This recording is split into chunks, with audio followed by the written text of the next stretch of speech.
Mais de 20 anos atrás surgiu um mangá que não parecia feito para ser um fenômeno. Não tinha um herói mais talentoso, não tinha um protagonista mais inteligente, e muito menos o mais respeitado. Na verdade, ele começava completamente sozinho. Eu tô falando de Naruto, do mestre Masashi Kishimoto. Um shonen que falava de ninjas, sim, mas que no fundo falava de solidão, rejeição e esforço. E mesmo sendo um dos pilares da Shonen Jump, Naruto ia muito além de luta e poder. Mas por que essa obra marcou tanta gente ao redor do mundo? Para entender isso, a gente precisa olhar além dos jutsus e enxergar como Naruto refletiu e moldou toda uma geração. Então já deixa o seu like, o seu hype, se acomoda aí e assiste até o fim, porque depois desse vídeo, você nunca mais vai olhar para Naruto da mesma forma. Naruto não explodiu por acaso. Ele apareceu no momento histórico exato em que o público precisava dessa história. Lançado no dia 21 de setembro de 1999, na Weekly Shonen Jump, Naruto veio numa época que a população japonesa ainda sentia os efeitos da chamada década perdida. Crise econômica, pressão social e a incerteza sobre o futuro assolaram o Japão em sua juventude durante essa época. E foi nesse cenário que começaram a se tornar comuns fenômenos como jovens isolados, os chamados hikikomori, um sentimento coletivo de invisibilidade e rejeição, até o surgimento de um prota que só tinha um objetivo em sua vida: o reconhecimento. Quem é você? Eu sou Naruto Uzumaki! Eu sou o futuro Hokage! E isso fez toda a diferença. Assim como seu irmão Bleach, Naruto espelhava profundamente as questões dos jovens de sua época. Em especial, ele personificava o medo da exclusão social. Isso é refletido em vários personagens da obra. O próprio Naruto é isolado pela vila, não por quem ele é, mas pelo medo que os outros projetam nele. Já Gaara surge como o reflexo extremo desse mesmo isolamento. Gaara é o que foi consumido por ele. E enquanto Naruto grita para ser reconhecido, Gaara machuca para provar que existe. Dois caminhos diferentes, nascidos da mesma solidão. E isso reflete algo muito parecido com o mundo real. Crianças marginalizadas, estigmação social, o medo do diferente dentro da comunidade rígida. E agora eu te pergunto, em qual desses caminhos ficou mais evidente para você? Comenta aí nos comentários. O mundo ninja vive em constante guerra. Decorrente a isso, na obra, o trauma nunca é resolvido, e sim herdado. Kakashi carrega todo um trauma vindo da guerra. Sasuke e Itachi herdam a tragédia de seu clã, representando como um trauma familiar pode destruir o indivíduo. Nagato, por sua vez, imerso na dor, a transforma em ideologia, uma ferramenta para trazer a paz ao mundo, mudando e a caracterizando-a como seu próprio nome. Kishimoto constrói um mundo onde a violência é sistêmica, não individual, e isso conversa diretamente com o Japão pós-guerra, que sofria dos mesmos efeitos. Para além disso, ele nos mostra vilões fora do comum.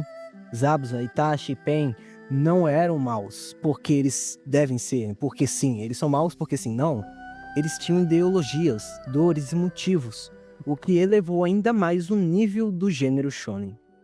Tal como várias obras da demografia shonen, a filosofia e cultura do esforço, o clássico Ganbate, também foi retratado em Naruto.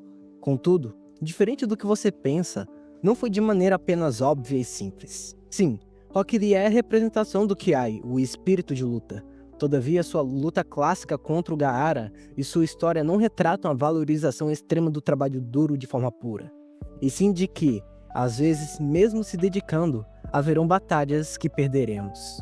Haverão pessoas mais fortes do que nós, ou até mesmo mais favorecidas que poderão nos superar facilmente. Entretanto, não é para nos intimidarmos ou desistirmos, e sim para enfrentá-los. Afinal, o valor não está na conquista, e sim no caminho dela. Se você curte esse tipo de análise, indo além da luta e olhando para a mensagem por trás da obra, já se inscreve no canal porque aqui a gente sempre tenta ir um pouco mais a fundo por trás de cada obra desse mundo shonen.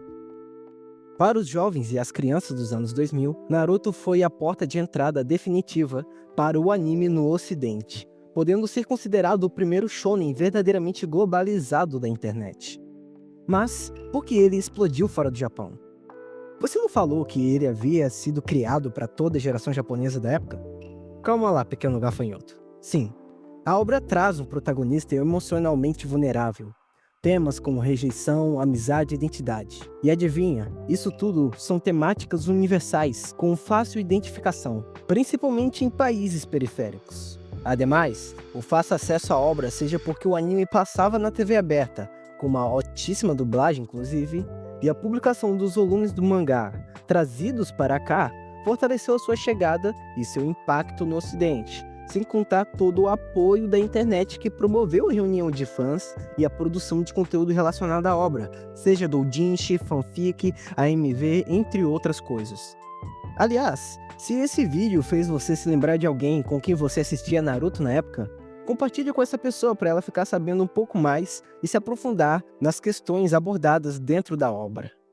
Naruto deixou marcas profundas, não apenas na comunidade otaku, mas principalmente na indústria como um todo, seja com a sua narrativa e trama, com seus personagens, trazendo vilões ideológicos, abordando sobre trauma e passado como parte central da história, influenciando assim também várias outras grandes obras posteriormente, tais como Boku no Hero, Jujutsu Kaisen, Kimetsu no Yaiba e várias outras atuais. Fora do anime eu não preciso nem mencionar, né? Jogos, memes, referências musicais, estética ninja moderna, que bombou com a chegada de Naruto, são apenas uma amostra da capacidade total dessa obra.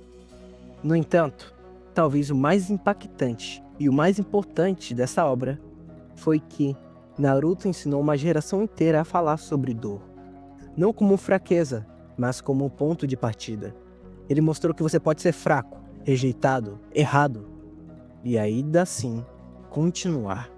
Que família não é só sangue, é laço construído. Para muitos jovens, foi a primeira vez que uma obra disse: seu desejo deve ser visto, é legítimo, e que entender o outro, às vezes, é o ato mais forte de todos. Inclusive, deixei na descrição links para mangás de Naruto e outras obras que dialogam com essa temática direto na Amazon. Por meio deles, você vai apoiar o canal sem pagar nada mais, e ainda vai levar a cultura para a sua casa. No fim, Naruto foi muito mais do que um anime de ninjas. Foi o retrato de uma geração que se sentia invisível, pressionada e perdida, mas que ainda assim decidiu não desistir. E talvez seja por isso que, mesmo depois de tantos anos, Naruto ainda importa. Naruto ainda influencia muitas gerações. Agora me conta aí nos comentários.